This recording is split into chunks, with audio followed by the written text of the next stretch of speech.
أما بعد أعوذ بالله من الشيطان الرجيم بسم الله الرحمن الرحيم ألف لام را تلك آيات الكتاب المبين إنا أنزلناه قرآنا عربيا لعلكم تعقلون صدق الله العظيم. آج کی نشست میں آپ کی خدمت میں سورہ یوسف کا خلاصہ عرض کیا جائے گا. سورہ یوسف جو کہ مکی صورت ہے، 12 رکوعات اور 111 آیات پر مشتمل ہے. بعض مشرکین مکہ نبی مکرم صلی اللہ علیہ وآلہ وسلم کی خدمت اقدس میں حاضر ہوئے اور اپنے طور پر بہت کمال ہوشیاری کا مظاہرہ کرتے ہوئے یہ پوچھا کہ جو بنی اسرائیل تھے یہ مصر میں کیسے آ کے آباد ہو گئے؟ ان بنی اسرائیلیوں کا آبائی علاقہ تو مصر میں ہی تھا، یہ مصر کیسے آباد ہو گئے؟ تو اللہ رب العزت نے جواب عطا فرمایا کہ یہ بنی اسرائیل حضرت یوسف علیہ السلام کے زمانے سے مصر آباد ہوئے. اور حضرت یوسف مصر کیسے پہنچے، اس کے جواب میں سورہ یوسف نازل فرما دی گئی. اب یہ سورہ یوسف حضرت یوسف علیہ السلام کا تذکرہ پورے قرآن مجید میں صرف اسی مقام پر مکمل تفصیل سے بیان کیا گیا ہے. سورہ یوسف میں جو ایک پیغام ہے اور ایک سبق ہے وہ یہ ہے نبی مکرم صلی اللہ علیہ وآلہ وسلم کے لیے اور تمام مسلمانوں کے لیے آپ کی وساطت سے کہ اگر آپ حق پر قائم رہیں، سچائی پر ثابت قدم رہیں، تو آپ کے حالات کتنے ہی خراب اور ناسازگار کیوں نہ ہو جائیں، اللہ تعالیٰ آخر کار کامیابی آپ کو ہی دیتا ہے. چاہے آپ کنویں میں گر جائیں، چاہے آپ موت کے منہ میں چلے جائیں، چاہے آپ بالکل جو ہے زندگی کے اثرات سے بھی محروم ہو جائیں، پھر بھی پروردگار عالم اس موت کے منہ سے آپ کو نکالے گا اور آپ کو عزت اور سرخروئی اور کامیابی عطا کرے گا. اور ناجائز ظلم کرنے والے، ناحق آپ کی مخالفت کرنے والے ناکام و نامراد ہوں گے، جیسے حضرت یوسف علیہ السلام کے مقابل آنے والے ناکام ہوئے. یہ تسلی ہے ہمارے نبی اکرم صلی اللہ علیہ وسلم کے لیے کہ یہ مشرکین مکہ آپ کے حق راستے میں رکاوٹیں ڈالتے ہیں، جیسے ان حضرت یوسف کے بھائیوں نے رکاوٹ ڈالی. یہ بھی آپ کی برادری ہے، آپ کے علاقے والے لوگ ہیں، مکے والے ہیں، لیکن وہ بھی ناکام ہوئے، یہ بھی ناکام ہوں گے. حضرت یوسف کامیاب ہوئے، آپ بھی کامیاب ہو جائیں گے. چنانچہ اللہ رب العزت نے آپ کو پوری دنیا میں کامیاب ترین ہستی بنا کے پوری دنیا کے سامنے اس بات کو حاضر کیا. اور آج کے غیر مسلم بھی مانتے ہیں کہ انسانی تاریخ کے اندر اتنے قلیل عرصے میں اتنا بڑا انقلاب آج تک کبھی اس کائنات میں برپا نہیں ہوا، نہ ہو سکے گا. یہ صرف 23 سالوں کے اندر تقدیر بدل گئی، لوگوں کی حالات ایک سے تبدیل ہو گئی. ایسی فتح، ایسی دلوں کی اصلاح کائنات میں کبھی نہیں ہوئی. سورہ یوسف کا آغاز ہوتا ہے قرآن مجید کی حقانیت سے. الف لام را حروف مقطعات، اور یہ کتاب، یہ روشن کتاب کی آیات ہیں. ہم نے اس قرآن کو عربی قرآن بنایا ہے تاکہ تم اس کو سمجھ سکو. ہم نے عربی میں اس کو نازل کیا. قرآن مجید سے پہلے ہیبریو زبانیں مختلف، عبرانی، سریانی، تورات، زبور، انجیل اپنے اپنے علاقوں کے مطابق نازل ہوتی تھی. اللہ رب العزت نے قرآن مجید کو جس عربی زبان میں اتارا، یہ دنیا کی اس وقت بھی 6 بڑی انٹرنیشنل یونائٹڈ نیشن کی جو اقوام متحدہ کی جو بڑی 6 زبانیں ہیں، عربی ان میں سے ایک ہے. اور پوری دنیا کے ہر ملک میں، ہر شہر میں، ہر قصبے کے اندر بولی سنی سمجھی جاتی ہے. اس لیونگ لینگویج یہ ایک زندہ زبان ہے، جبکہ پچھلی زبانیں وہ ناپید ہو گئی. آج ہیبریو کے ہمیں کچھ الفاظ تو ملتے ہیں، بائبل کے اندر کچھ اس اصطلاحات تو ملتی ہیں لیکن بطور زبان کے وہ دنیا میں اب استعمال نہیں ہوتی. تو یہ قرآن عربی زبان میں اتارا تاکہ تم سمجھ سکو. اگر اس قرآن کو بھی تورات، زبور، انجیل کی زبان میں اتارتے تو آج اس کو سمجھنے والے بھی لوگ نہ ہوتے. تو قرآن مجید تو لہٰذا مسلمانوں کو چاہیے کہ عربی زبان کے ساتھ اپنا تعلق مضبوط کریں، عربی زبان کو سیکھنے کی کوشش کی جائے تاکہ قرآن و حدیث اور دین کی باتیں ہمیں سمجھ آئیں. پھر فرمایا کہ ہم آپ کے سامنے ایک واقعات میں سب سے اچھا واقعہ ہم آپ کے سامنے بیان کریں گے. آپ کو اس سے پہلے اس کا علم نہیں تھا. ظاہر ہے کہ یہ وحی ہے اور وحی اللہ تعالیٰ کی طرف سے جب آتی ہے تو اس سے پہلے تو نبی کو علم نہیں ہوتا. اللہ تعالیٰ علم دیتا ہے تو نبی کے علم میں بات آتی ہے. پھر پروردگار اعلیٰ فرماتے ہیں کہ اس وقت کو یاد کریں کہ جب یوسف علیہ السلام نے اپنے والد سے کہا کہ اے میرے ابا جان،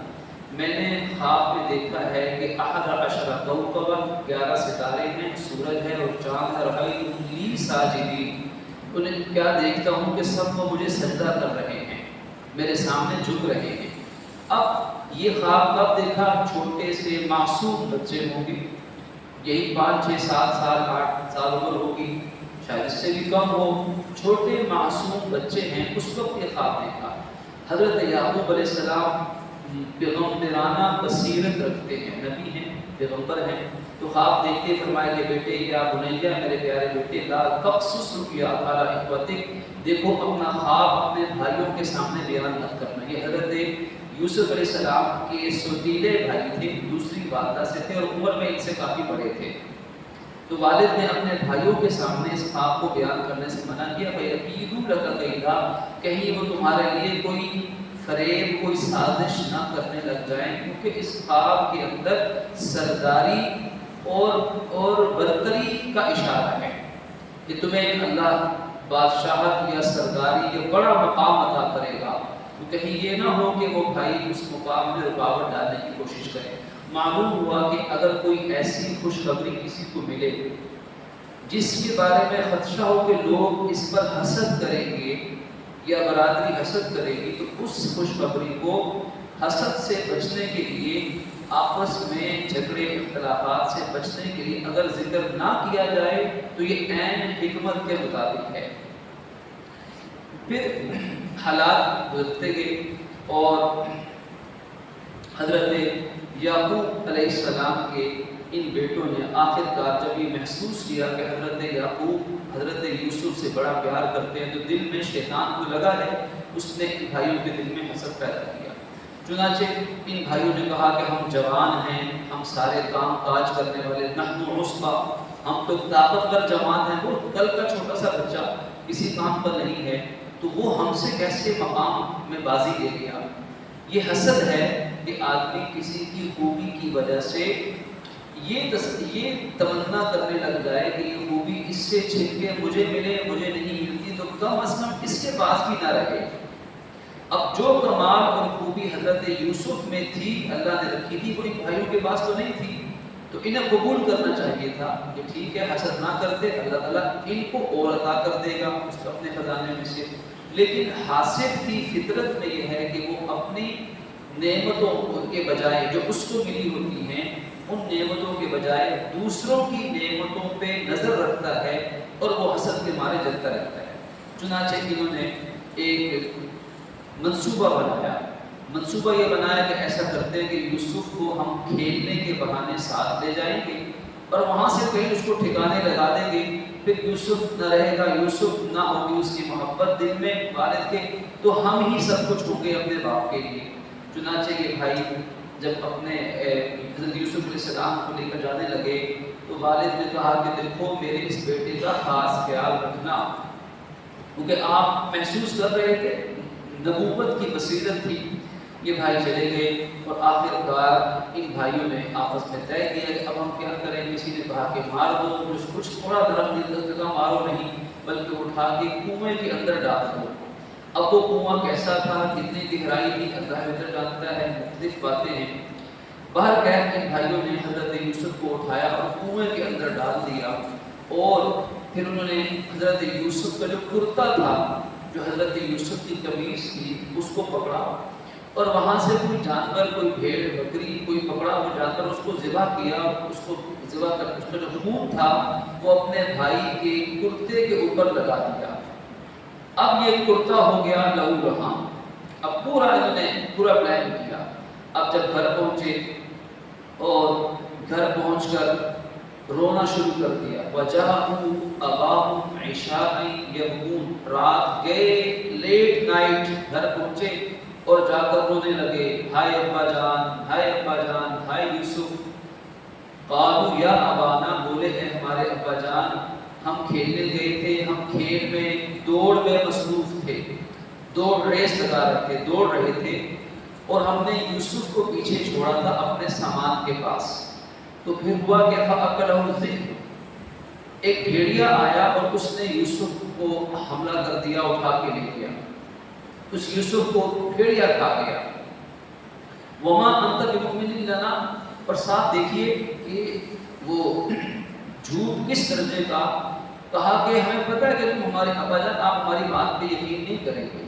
آپ سمجھیں کہ ہم یہ کیسے شیشے میں اتارنے کی کوشش ہے، ہمیں پتہ ہے کہ آپ ہماری بات پہ یقین نہیں کریں گے، لیکن ہوا ایسا ہی ہے کہ بھائی کو تو بھیڑیا اٹھا کے لے گیا۔ اب حضرت یوسف علیہ السلام کا جو خون آلود کرتا تھا، وَجَاءُوا عَلَىٰ قَمِيصِهِ بِدَمٍ كَذِبٍ، وہ اس پر جھوٹ موٹ کا قرآن کہتا ہے کہ خون لگایا تھا، وہ اپنے باپ کے سامنے پیش کیا اور ساری ایک پوری بات بنا کر فَصَبْرٌ جَمِيلٌ، حضرت یعقوب علیہ السلام کو جب یہ واقعہ پتہ چلا تو اللہ رب العزت کا نام لے کے فوراً بولے فَصَبْرٌ جَمِيلٌ، اب میرے لیے بہتر طریقے سے صبر کے علاوہ کوئی چارہ کار نہیں ہے۔ ظاہر ہے کہ اب کیا کرتے، کہاں ڈھونڈتے، اپنے بیٹوں کو مارتے، ان کو کچھ کہتے، یا اپنے اس یوسف کی جدائی میں اپنے آپ کو ہلکان کرتے، راستہ صرف صبر جمیل کا ہے۔ تو فرمایا کہ اللہ ہی میرا مدد، میں اللہ ہی سے مدد مانگتا ہوں اس بات پر جو تم بیان کرتے ہو۔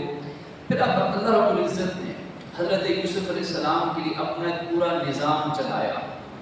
وہاں سے ایک قافلہ گزرا، ان قافلے والوں نے پانی نکالنے کے لیے ڈول ڈالا اس کنویں کے اندر، فَأَدْلَا غَلْبًا، جب ڈول اس میں ڈالا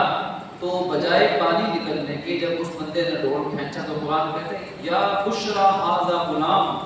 تو اس نے قافلے والوں کو خوشخبری سنائی کہ خوش ہو جاؤ، بڑی خوشی کی بات ہے، اس میں سے تو لڑکا نکل آیا ہے۔ اور بعض روایات کو مفہوم بنتا ہے کہ جب انہوں نے ان کو پھینکا تو اللہ تعالیٰ نے جبرائیل علیہ السلام کو بھیجا اور انہوں نے یوں حضرت یوسف کو اپنے ہاتھوں میں اٹھا کے گرنے کے بجائے زمین پہ آرام سے رکھا، محفوظ کیا، اور جتنے دن یا جتنے عرصے وہ اس کنویں میں رہے، جتنے گھنٹے یا دن جو بھی اللہ جتنا جانتا ہے، اتنے عرصے میں اللہ ان کو کنویں کے اندر غیبی رزق عطا فرماتا رہا۔ یہاں سے حضرت یوسف علیہ السلام کو نکالا گیا اور اس قافلے، اب دیکھیے زندگی کے اتار چڑھاؤ، نشیب و فراز، یہاں سے نکلے اور غلام بنا لیے گئے۔ ظاہر ہے اس زمانے میں غلامی کا رواج تھا، پہلے آزاد تھے، باپ کا سایہ، باپ کا لاڈ پیار، اب غلام ہیں۔ اور پھر غلام بھی کیسے کہ ان کو مصر کے بازار میں جب گولی لگی، وہ اَسَرُّوا بِضَاعَةً، انہیں تجارت کا مال سمجھ کے چھپا لیا اور ساتھ لے گئے، وَشَرَوْا بِثَمَنٍ بَخْسٍ دَرَاهِمَ مَعْدُودَةٍ، اور چند گنتی کے دراہم، بہت تھوڑی قیمت کے بدلے میں انہیں آگے بیچ ڈالا، کیونکہ چھوٹا بچہ ہے، کوئی والی وارث نہیں، تو کون اس کی قیمت ادا، بچے کو تو پالنا پڑتا ہے، اگر تو کوئی کڑیا جوان ہوتا، بڑا غلام کام کاج کرتا، محنت کما کے لے کر آتا، کوئی باڈی گارڈ بن جاتا تو پھر بھی اس کی قیمت لگتی، تو چھوٹے بچے کو تو خرید کے اسے کھلانا پلانا ہی پڑے گا، تو لہٰذا وہ قیمت کسی نے نہ دی، اور قرآن کہتا ہے کہ بہت تھوڑے گنتی کے چند درہم جو ہیں بہت تھوڑی مقدار میں آپ کا معاوضہ دیا گیا اور آگے بیچ دیا گیا۔ اور جس شخص نے آپ کو خریدا، عزیز مصر نے، وہ مصر کا گورنر تھا، کہ جو بھی اللہ نے اس تک پہنچایا، اس نے اپنی بیوی سے کہا کہ اکرمی مسوا، اس بچے کو بڑے عزت احترام سے رکھنا، ہمیں امید ہے کہ جب بڑا ہوگا تو ہمیں یہ فائدہ دے گا، یا ہم اس کو اپنا بیٹا ہی بنا لیں گے۔ اب بھی زندگی کے نشیب سے اب فراز بلندی کی طرف۔ حضرت یوسف علیہ السلام کو اللہ رب العزت فرماتے ہیں کہ اس طرح ہم نے یوسف کے لیے جگہ بنائی، کنویں سے نکالا، اور عزیز مصر کے گورنر اور بڑے سردار کے گھر پہنچایا، اور ساتھ ساتھ اب حضرت یوسف کی تربیت اللہ تعالیٰ فرماتا ہے وَنُعَلِّمَهُ مِن تَأْوِيلِ الْأَحَادِيثِ، ہم نے اس کو خواب کی تعبیر سکھا دی۔ اب یہ بچپن میں، نوجوانی میں ہی اللہ رب العزت نے یہ علم عطا فرما دیا، اور اللہ ہر کام کے فیصلے پر غالب ہے، لیکن اکثر لوگ اس بات کو جانتے ہیں۔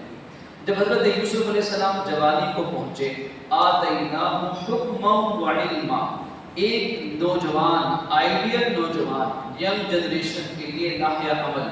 کہ جب وہ جوانی کی عمر کو پہنچے، ٹھیک 20 22 24 سال کی جو ٹھیک بھرپور جوانی کا زمانہ ہے، تو اس وقت تک ان کو دو چیزیں حاصل کر لینی چاہیے، حکم اور علم، یعنی حکمت، دانائی، سوجھ بوجھ، عقل و شعور، یہ ان کو حاصل کر لینا چاہیے۔ اب وہ 20 22 سال کے بچے ہی نہیں ہیں، ماں باپ تو ان کو بھی بچے ہی سمجھ کے ڈیل کرتے ہیں، لیکن اس عمر میں ان کو مکمل باشعور اس عمر تک ہو جانا چاہیے۔ اور دوسرا علم، کہ ان کو اپنی تعلیم اور اپنی تربیت اس عمر تک مکمل کر لینی چاہیے۔ اس سے پتہ چلا کہ جو یہ جو ابتدائی زمانہ ہے 15 سال 16 سال 20 22 سال، یہ زمانہ بہترین تعلیم حاصل کرنے کا زمانہ ہے۔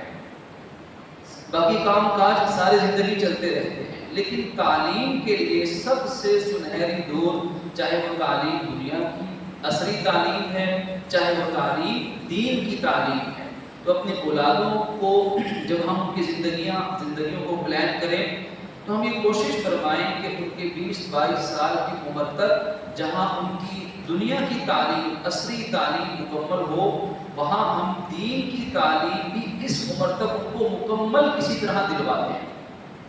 یہ ایک فیوریٹ نوجوان ہے۔ اس زمانے میں بھی اللہ رب العزت نے فرمایا کہ جب وہ اپنی جوانی کو پہنچے تو ہم نے ان کو حکمت، حکم، فیصلہ کرنے کا اختیار اور سوجھ بوجھ، عقل و شعور مراد، اور ان کو علم ہم نے عطا کر دیا۔ ہم یہ نیکی کرنے والوں کو ہم یہ بدلہ ضرور عطا کرتے ہیں۔ تو معلوم ہوا کہ اس کے پیچھے بھی نیکی کا عمل دخل ہے۔ اگر ماں باپ خود نیک ہیں تو ان کی اولاد بھی انشاءاللہ نیک ہوگی، جب نیک ہوگی تو اللہ یہ چیزیں بھی عطا فرمائے گا۔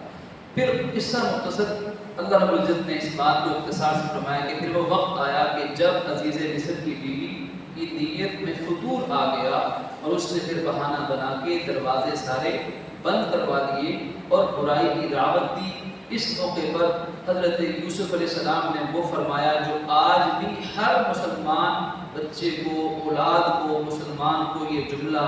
اللہ کی پناہ میں آنے کا جملہ یاد ہونا چاہیے، کیونکہ آج بھی قدم قدم پہ برائی ہے، ہتھیلی میں برائی ہے، اسکرین کے اندر برائی ہے، بازار، تعلیم گاہ، یونیورسٹی، کھیل تفریح، جہاں جائے تو برائی کے مواقع، باطل، گناہ آسان ہے، جرم میں پابندیاں نہیں ہیں، جائز کاموں کے اندر مشکلات ہیں، گناہوں کے اندر آسانیاں ہیں۔ تو لاحہ عمل کیا ہے کہ بس اللہ کو یاد رکھو، قال معاذ اللہ، جب گناہ کی دعوت دی آپ نے فرمایا کہ میں اللہ کی پناہ میں آتا ہوں، بے شک میرا رب، جو میرا رب ہے وہ مجھے بہترین عزت عطا کرنے والا ہے۔ تو یہ کہا اور فرمایا کے مطابق آپ دوڑ پڑے۔ جب آپ بھاگے تو اس خاتون نے پیچھے سے آپ کو پکڑنے کی کوشش کی، تو آپ کے کرتے کا جو پچھلا حصہ ہے دامن کا، وہ اس کے ہاتھ میں آیا اور پیچھے سے پھٹ گیا، لیکن آپ دوڑتے جا رہے ہیں۔ اب دیکھیے دروازے محل ہے، اور ایک نہیں کئی دروازے، اور سب لاک ہیں، مقفل ہیں، تالے لگے ہیں، لیکن اللہ رب العزت نے وہ سارے دروازے کھلوائے، اور یوسف علیہ السلام کو بالکل جیسے یوسف صدیق پہلے پاکیزہ پاک دامن تھے، اور اللہ نے اور پاک دامنی ان کی محفوظ فرما لی۔ لیکن ہوا یہ کہ جب باہر نکلے تو سارا معاملہ الٹ گیا، اور اس خاتون نے الٹا حضرت یوسف علیہ السلام کے اوپر ہی ہراسمنٹ کا آج کی زبان میں مقدمہ دائر کروا دیا۔ یہ تو الٹا یوسف نے مجھ پہ، میری ناموس پہ حملے کی کوشش کی ہے۔ اور آخر کار پھر پروردگار عالم کا نظام چلا، اور یوسف علیہ السلام یہ پاکیزہ جوان اس محل سے نکلتے ہیں، اور آخر کار جیل جانا گوارا کر لیتے ہیں۔ کہ میں یہ الزام، اس الزام کو میں قبول نہیں کرتا، یہ میرے اوپر تہمت ہے، میں نے ایسا کوئی ارادہ نہیں کیا، اس تہمت کے بدلے میں جیل جانا مجھے منظور ہے، لیکن اس الزام کو میں قبول نہیں کرتا۔ اس سے معلوم یہ ہوا کہ عزت نفس پر کوئی سمجھوتا نہیں کرنا چاہیے، چاہے مالی اور جانی تکلیف پہنچ جائے، لیکن عزت نفس اور عزت اور آبرو، اس سے بڑی قیمتی چیز کوئی نہیں ہے۔ حضرت یوسف نے جیل جانے والا آپشن قبول کیا۔ اب اللہ رب العزت نے آپ کو جیل کیوں بھجوایا، اس کے اندر بھی حکمتیں تھی، کیونکہ آپ جیل گئے تو وہاں پر 2 قیدیوں سے آپ کی ملاقات ہوئی۔ اب جب ان 2 قیدیوں سے ملاقات ہوئی، انہوں نے خواب دیکھے، آپ نے خواب کی تعبیر بتائی، ان میں سے ایک کی تعبیر موت تھی، اس کو تو سولی پہ چڑھایا گیا، دوسری کی تعبیر کچھ اور تھی کہ یہ بچے گا اور یہ بادشاہ کا خاص قریبی کارندہ بنے گا۔ چنانچہ ایسا ہی ہوا، بادشاہ کا مصاحب بنا، بادشاہ مصر کا وہ قریبی اس کا خادم بنا، اور اس بادشاہ نے پھر ایک خواب دیکھا کہ اس خواب میں گائے جو ہے، کچھ دبلی پتلی گائے ہیں، کچھ مضبوط گائے ہیں، صحت مند گائے ہیں، اور جو دبلی پتلی ہیں وہ مضبوط گائے کو کھا رہی ہیں۔ اب یہ اس قسم کا خواب دیکھا، اس خواب کی تعبیر اس نے علماء سے پوچھی، اپنے زمانے کے لوگوں سے پوچھی، انہوں نے کہا کہ کوئی تعبیر نہیں، تو تمہیں خیالات کی وجہ سے خواب آ چکا ہے۔ اب اس بادشاہ کے اس خادم کو جو یوسف علیہ السلام سے جیل میں مل چکا تھا اور یہ دیکھ چکا تھا کہ یوسف علیہ السلام کی بتائی ہوئی خواب کی تعبیر 100% ٹھیک نکلی ہے، میرے ساتھ والا اسے پھانسی سولی پہ چڑھایا گیا اور میں بادشاہ کے پاس پہنچ گیا، انہوں نے ایسا ہی بتایا تھا۔ اور یوسف سمجھدار بھی ہیں، نیک سیرت نیک صورت بھی ہیں، اور پاکیزہ انسان، اللہ سے ڈرنے والے ہیں۔ تو پھر کہیں جا کر ایک عرصے کے بعد جا کر اس خادم کو حضرت یوسف کی بات یاد آئی تھی کہ تم بادشاہ سے میرا یہ پیغام پہنچا دینا۔ چنانچہ اس وقت اس کے دل میں یہ بات آئی، اس نے بادشاہ سے بات کی، حضرت یوسف کو جیل میں بادشاہ کا پیغام موصول ہوا، لیکن آپ نے شرط آئی تھی کہ میں باہر تب آؤں گا جب اس معاملے کا فیصلہ صحیح کر دیا جائے گا۔ معاملہ کون سا؟ کہ میرے اوپر جو تہمت لگی ہے کہ کون سچا ہے کون جھوٹا ہے، یہ الزام ہے، یہ عزت نفس کے اوپر الزام آئے گا، اس پہ کوئی اس پہ سمجھوتا نہیں ہو سکتا۔ تو جب تحقیقات کی گئی، اور پہلے بھی قرآن نے یہاں ذکر کیا اور اس کے بعد بھی تحقیقات کی گئی، تو تحقیقات میں یہ بات ثابت ہو گئی کہ حضرت یوسف علیہ السلام بالکل بے قصور ہیں اور غلطی اس خاتون کی تھی۔ اس کا مشاہدہ ایسے بھی ہوا کہ جب آپ کا کرتا منگوایا گیا، جو کرتا آپ نے زیبتن کیا ہوا تھا، تو وہ کرتا پچھلی جانب سے پھٹا تھا، اور یہ بات وہاں ایک معصوم بچہ، ایک چھوٹا بچہ جو ایک دودھ پیتا بچہ تھا، اللہ نے اس کو بولنے کی طاقت دی، اس نے یہ حل پیش کیا کہ دیکھو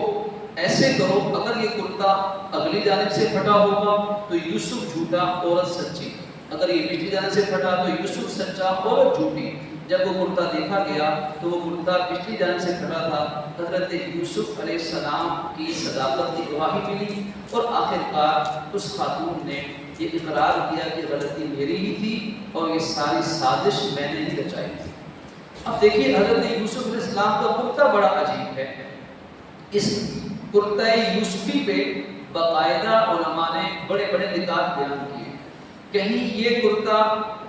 خون آلود ہوتا ہے اور بھائی اسی کرتے کو پیش کرتے ہیں اپنے باپ کے سامنے، حضرت یوسف کے والد اس کرتے کو اپنے پاس رکھ لیتے ہیں اور 40 سال تک روتے رہتے ہیں اپنے بیٹے کی یاد میں، وہ کرتا بطور نشانی باپ کے پاس رکھتا ہے۔ کہیں یہی کرتا آپ کی پاک دامنی کا سبب بن جاتا ہے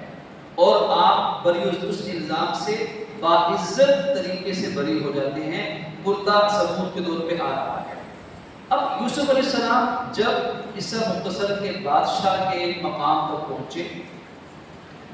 تو اللہ رب العزت نے پھر وہ مقام آپ کو عطا کیا کہ چونکہ آپ کے آبائی علاقے میں قحط ساری ہو گئی اور کھانے پینے کے لیے کچھ نہ رہا، تو پوری دنیا میں اس علاقے میں یہ خبر پھیلی کہ جو مصر کا بادشاہ ہے بڑا رحم دل ہے اور لوگوں کی بڑی امداد کرتا ہے۔ اب حضرت یعقوب کے وہ بیٹے جنہوں نے حضرت یوسف پہ حملے کیے، تکلیف پہنچائی، وہی اپنے اونٹ و سواریاں لے کر مصر کے بادشاہ کے پاس پہنچے کہ ہماری کوئی امداد کرو، ہمیں تو غلہ اناج دو، سنا ہے کہ آپ بڑے رحم دل مہربان آدمی ہیں۔ اب حضرت یوسف تو جوان ہو چکے تھے، اور پھر آپ کا حسن و جمال، آپ کی بھرپور جوانی، پھر بادشاہت کا رعب اور دبدبہ، جاہ و جلال۔ حضرت یوسف تو اپنے بھائیوں کو پہچان گئے، لیکن وہ بھائی ان کو حضرت یوسف کی پہچان نہ ہوئی، کانوں کان خبر نہ ہوئی۔ حضرت یوسف نے یہ کیا کہ ان کو غلہ دیا اور کہا کہ تم یہ لے جاؤ، اور اگر اور بھی تمہارے پاس کوئی گھر میں افراد ہیں تو ان کو بھی لے کر آؤ،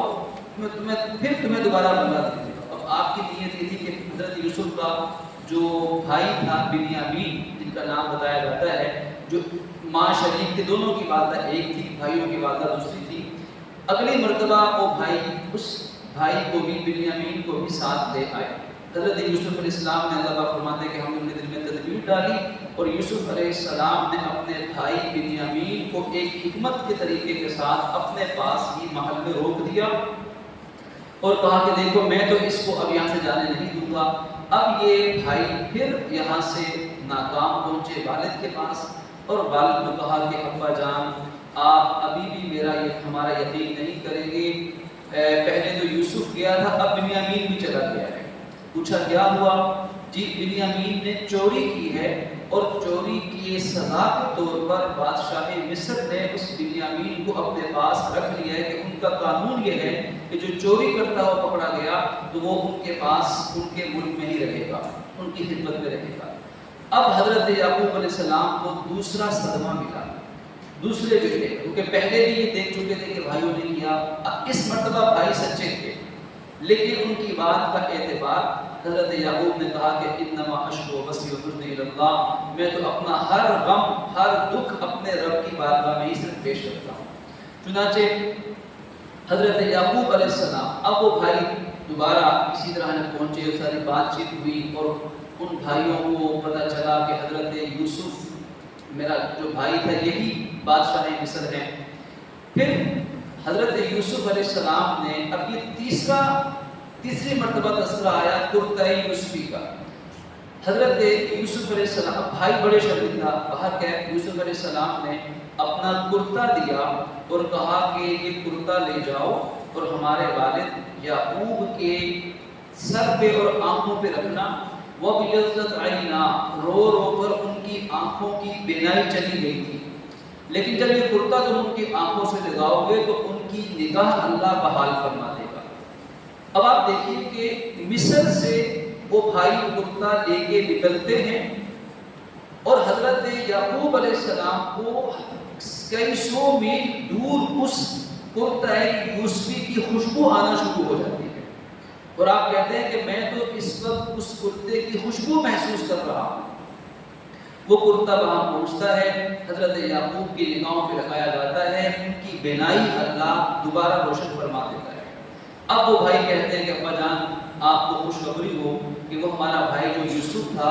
اصل میں وہی اس وقت مصر کا بادشاہ اور سربراہ ہے،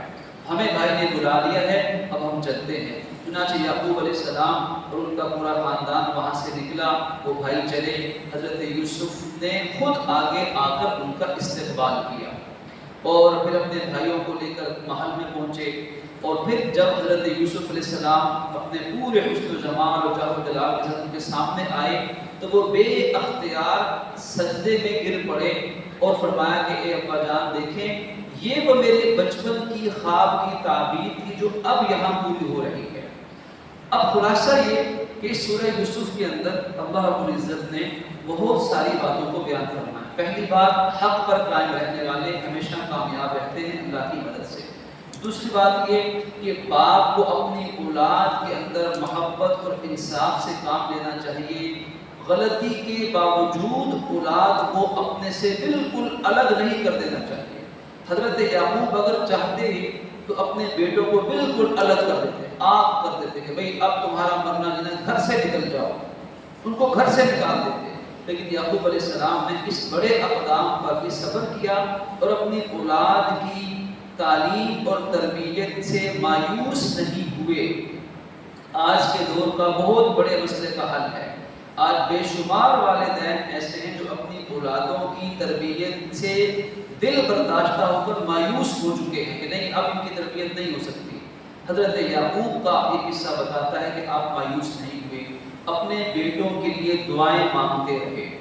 اور خاص طور پہ تہجد کے اندر اپنی اولاد کے لیے دعا کرنا سب سے زیادہ اثر رکھتا ہے۔ حضرت یعقوب اپنی اور آخر کار پھر ان کی اولاد کا آپس میں اتفاق بھی ہوا، ان کی اولاد کی اصلاح بھی ہوئی، اور انہی کی اولاد سے پھر آگے سارا بنی اسرائیل کا سلسلہ وہ چلتا رہا، اور پھر اللہ نے ہزاروں انبیاء ان کی اولادوں میں آگے پیدا فرمائے، عزت بھی عطا فرمائی، راحت بھی عطا فرمائی، اور خاندان بنتے چلے گئے۔ پھر اسی طرح اس قصہ یوسف علیہ السلام کے اندر یہ تعلیم بھی ملتی ہے کہ نظر بد برحق ہے۔ جب حضرت یعقوب نے اپنے جوان بیٹوں کو بھیجا اور کہا کہ جب تم مصر کے دربار میں جاؤ تو اکٹھے ایک راستے سے مت جانا، ایک جماعت بن کے مت جانا، لوگوں کی نظروں میں آ جاؤ گے، کیونکہ تھے تو بہر کیف نبی کی اولاد تھی، ان کا حسن و جمال اور ان کی جوانیاں، ان کا شباب وہ قابل دید تھا، قابل رشک تھا۔ تو پتہ چلا کہ اگر اللہ تعالیٰ کسی کو ایسی نعمتیں عطا فرمائے تو لوگوں کے سامنے ان کو زیادہ پیش نہیں کرنا چاہیے، تاکہ نظر بد سے وہ محفوظ رہے، اور اس کے لیے کوئی حکمت عملی اپنائی جا سکتی، جیسے کہ حضرت یعقوب نے اپنائی۔ حضرت یعقوب کا دیکھیے عقیدہ یہ نہیں تھا کہ لوگوں کی نظر اپنی ذات میں اثر کرتی ہے، عقیدہ یہ تھا کہ جو اللہ کرتا ہے وہی ہوتا ہے، کوئی چیز اللہ کے حکم کے بغیر نقصان نہیں دے سکتی، تو نظر بد کیا ہوتی ہے۔ لیکن ان کے دل میں ایک بات آئی، انہوں نے بس ایک حکمت والا طریقہ اپنایا کہ یوں کرنا، الگ الگ جانا، اور بھروسہ پھر بھی اللہ رب العزت کی ذات پر ہے۔ حضرت یعقوب علیہ السلام کی زندگی میں صبر کا بہترین نمونہ موجود ہے کہ صبر جمیل کیا ہے؟ صبر جمیل یہ ہے جو اللہ کے نبی صلی اللہ علیہ وسلم نے ہمیں زندگی میں عطا فرمایا کہ کوئی دکھ، کوئی مصیبت، کوئی حادثہ، کوئی بیماری، کوئی انتقال، فوتگی، کوئی گمشدگی، بڑے سے بڑا صدمہ بھی آ جائے تو انسان کی آنکھوں سے آنسو نکل آئے، کوئی بے صبری نہیں، کوئی حرج نہیں، دل کے غم چھا جائے، کوئی بے صبری نہیں، غیر اختیاری۔ یعقوب علیہ السلام کا غم 40 سال تک جوں کا توں بھرا رہا، اس غم میں کوئی کمی نہیں آئی 40 سال، جب تک بیٹا مل نہیں گیا، لیکن زبان نے وہی کیا کہا جو اللہ کا حکم تھا، اور عمل سے بھی وہی کیا جو اللہ کا حکم تھا، اور کبھی مایوس نہیں ہوئے، نا امید نہیں، ہمت نہیں ہاری، آخر دم تک اللہ تعالیٰ سے خیر کی امید لگائے رکھنا، یہ اس میں بہت بڑا سبب ہے۔ اور خاندانوں کو جوڑنے کے لیے آپس میں معافی تلافی کو رواج دینا چاہیے کہ فلاں نے یہ کیا تھا، تم نے یہ کہا تھا، فلاں موقع پہ یہ بات ہو گئی تھی، ان چیزوں کو چھوڑ دینا چاہیے۔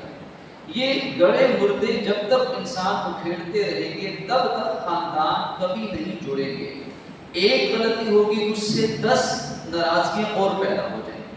10 ناراضگیاں زندہ رہیں گی تو 20 جھگڑے اور شکوے اور گلے اور پیدا ہو جائیں گے۔ ان تمام چیزوں کا حل یہ ہے کہ اللہ کی رضا کے لیے معاف کیا جائے اور دلوں میں باتیں نہ رکھی جائیں، اور یہ سوچا جائے کہ یہ خاندان کبھی ٹوٹنے نہیں چاہیے اور ساری نسلیں ایک متحد ہو کے رہنے چاہیے۔ جھگڑے ڈالنے والا شیطان اور جھگڑوں کو سپورٹ کرنے والا وہ بھی شیطان، تو جھگڑوں کو مٹانا، صلح و صفائی کرنا۔ حضرت یوسف علیہ السلام نے اپنے بھائیوں کو تانا بھی نہیں دیا، ایک جملہ انہیں نہیں کہا اور فرمایا کہ دیکھو بھائی، اللہ ہم سب کو معاف فرمائے، کیونکہ یہ شیطان ہی ہے جو دلوں کے اندر نفرتیں پیدا کرتا ہے۔ اس سورہ مبارکہ کے بالکل آخری رکوع کے اندر اللہ عز و جل نے نبی اکرم صلی اللہ علیہ وسلم کو ہدایت دی کہ اے نبی جی، قل ھذہ سبیلی ادعو الی اللہ، کہ یہ میرا راستہ ہے، میں اللہ کی طرف بلانے والا ہوں، جیسے کہ یوسف علیہ السلام نے بلایا، اور میں بھی حکمت کے ساتھ، اور جو میری اتباع کرے گا وہ بھی یہ کام کرے کہ لوگوں کو اللہ کی طرف بلائے اور دین کا کام کرتا رہے۔ اور دنیا کی زندگی کے مقابلے میں جو آخرت کی زندگی ہے وہ پرہیزگار لوگوں کے لیے بہت زیادہ بہتر ہے۔ اللہ رب العزت اپنی رحمت سے سورہ یوسف کو ہمیں صحیح معنی میں سمجھنے کی توفیق عطا فرمائے اور ہماری یہ حاضری قبول فرمائے۔ آپ حضرات کا بھی بہت شکریہ، اللہ تعالیٰ آپ سب کے علم و عمل میں مزید برکتیں عطا فرمائے۔ آپ حضرات نے اس درس میں آج تک شرکت فرمائی، چونکہ کل سفر کے لیے روانگی ہے انشاءاللہ اللہ تعالیٰ کے رحمت و توفیق سے، اس لیے سلسلہ درس جو ہے وہ اب نہیں چل سکے گا۔ انشاءاللہ عید کے بعد آپ حضرات سے خدمت میں حاضری ہوگی اور درس قرآن کا سلسلہ جو عید سے علاوہ چلتا ہے نماز فجر کے بعد، عید کے بعد انشاءاللہ اسی طرح چلے گا۔ البتہ کچھ حضرات نے درس کے بارے میں پوچھا تو ان سے گزارش ہے کہ ہمارا ایک چھوٹا سا چینل بنا ہوا ہے یوٹیوب کے اوپر، اس کے اوپر ہمارے قرآن مجید کے جتنے سپارے ہیں تقریباً 27 سپاروں کا خلاصہ جو ہے وہ وہاں پر الحمدللہ اس کی ویڈیو ریکارڈنگ مکمل موجود ہے۔ جو احباب اس سلسلے سے آگے اگر درس سننا چاہیں تو وہاں اس چینل کے ذریعے سے وہ درس سن سکتے ہیں۔ اس کے علاوہ جمعے کی تقاریر باقی چیزیں بھی ہیں جو وہاں پر موجود ہیں۔ تو آپ حضرات سے دعاؤں کی بھی درخواست ہے، اللہ ہم سب کے لیے خیر و عافیت کے فیصلے فرمائیں، اس ماہ مبارک کو رحمتوں کا ذریعہ بنائیں اور حرمین شریفین کی حاضری ہم سب کو بار بار عطا فرمائیں۔ اعتکاف کی بھی آپ حضرات نیت فرمائیے انشاءاللہ، گزشتہ سالوں کی طرح اس سال بھی اعتکاف مسجد میں ہوگا۔ بہت سے احباب نے نام لکھوا دیے ہیں، جو حضرات مزید بھی نام لکھوانا چاہیں قاری رشید صاحب کو، ہمارے بزرگ ساجد حسین صاحب کو نام بتا سکتے ہیں انشاءاللہ العزیز۔ اللہ رب العزت نے چاہا تو یہ درس کا سلسلہ پھر انشاءاللہ سفر سے واپسی پہ انشاءاللہ دوبارہ شروع ہوگا۔ پروردگار عالم ہم سب کی حاضری قبول فرمائے۔ الحمدللہ رب العالمین والصلاة والسلام علی رسول محمد وآلہ وصحبہ اجمعین۔ وتب علینا انک انت التواب الرحیم۔ یا رب العالمین ہمارے خطاؤں کو معاف فرما دیجیے یا اللہ، اپنے فضل سے اپنے خاص کرم سے یا اللہ ہمیں اپنے محبوب بندوں میں شامل فرما دیجیے، اور یہ کہ کلام مقدس یا اللہ ہمیں صحیح معنی میں سمجھنے کی توفیق عطا فرمائے، اس پر عمل کی توفیق عطا فرمائے، اس کی برکت سے دنیا اور آخرت کے مسائل کو حل کروا دیجیے۔ ماہ مبارک کا جتنا عرصہ باقی ہے یا اللہ ایک ایک لمحہ ہمیں غنیمت سمجھنے کی توفیق عطا فرمائے۔ پروردگار عالم اس ماہ مبارک میں امت مسلمہ جتنی خیر کی دعائیں مانگے یا اللہ وہ سب خیر کی دعائیں اپنی رحمت سے قبول فرمائے۔ یا اللہ فلسطین غزہ کے مظلوم مسلمانوں کی مدد فرمائے، حرمین شریفین کی مقبول اور بار بار کی حاضری اور وہاں کا اعتکاف یا اللہ ہم سب کو نصیب فرمائے۔ ریاکاری سے، اطلاع سے، تکبر سے، گناہ سے، ناجائز اعمال سے، غرور و تکبر سے، حسد سے، تمام اخلاقی برائیوں سے ہماری حفاظت فرما دیجیے۔ یا اللہ اپنی رحمت سے تو نے ہمیں توفیق بخشی درس قرآن، درس حدیث، مسائل دروس میں شرکت کرنے کی۔ یا اللہ ہم رہے نہ رہے ان سلسلوں کو ہمیشہ جاری و ساری فرما دیجیے۔ یا اللہ ان سلسلوں کو ہماری نسلوں کی ہدایت کا، اصلاح کا ذریعہ بنا دیجیے۔ پروردگار عالم ہمارے جانے کے بعد بھی چاہے دنیا سے جائیں یا اللہ ان سلسلوں کو ہمارے لیے صدقہ جاریہ کے طور پہ جاری فرما دیجیے، اور دین کے، اصلاح کے، خیر کے، اس مسجد کے آباد ہونے کا ذریعہ بنا دیجیے، اور ہم سے جتنی کمیاں کوتاہیاں یا اللہ رہ گئی، حق ادا نہ ہو سکے یا اللہ سنے کوتاہی کو اپنے فضل سے معاف فرما دیجیے، اپنے حبیب صلی اللہ علیہ وسلم کی شفاعت نصیب فرما دیجیے، یا اللہ آپ کا جنت میں پڑوس نصیب فرما دیجیے، اور تمام حاجات کو اپنے خزانے سے پورا فرما دیجیے۔ صلی اللہ تعالی علی رسول محمد وآلہ وصحبہ اجمعین۔ آمین۔